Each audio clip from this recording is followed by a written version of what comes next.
Captain Noor, the Dabat Allard Chronicles. Chapter 1, The Unmaking of Stephen. The artificial candle lights of the drawn chapel flickered, casting long, skeletal shadows across the empty pews. Stephen J. O'Malley, ex-con, juggalo, once a fire and brimstone Christian pastor, stood before the altar, his tattooed hands trembling. At 42, life had dealt him a handful of wild cards, but this felt like the ultimate betrayal.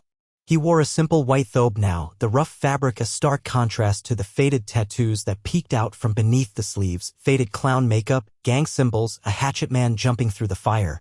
He inhaled deeply, the scent of incense stinging his nostrils instead of the familiar stale beer and sawdust smell of his former life. "Stephen," a voice boomed from the back. It was Imam Omar, a gentle giant with eyes that seemed to hold centuries of wisdom. "The community awaits you, Hamza." Hamza. The name felt foreign on his tongue, a new skin he wasn't sure he could wear. The transition had been jarring, a spiritual earthquake that shattered his foundation. He'd started questioning everything, his faith, his purpose, the very fabric of reality. The more he delved into the Quran, the more the pieces seemed to fall into place, revealing a truth he'd been blind to for so long. He walked towards the imam, his footsteps echoing in the vast space. The Drawn Chapel, a name ironically chosen for its focus on visual storytelling through graphic novels and comic books, now felt like a mausoleum of his past. "Welcome home, brother," Omar said, embracing him. Hamza forced a smile. He was home, but he felt more lost than ever. Chapter 2, Allah and the Scholar.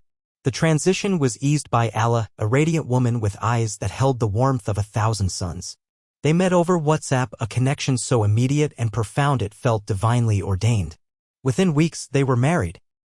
Allah, a doctor of psychology with a passion for social work, saw the good in him, understood the struggles of his past, and believed in the potential of his future.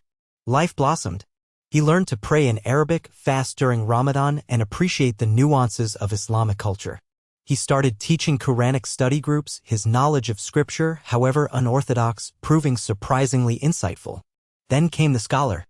A man named Syed, ageless and enigmatic, with a voice that resonated with ancient wisdom. He arrived unannounced, requesting a meeting with Hamza.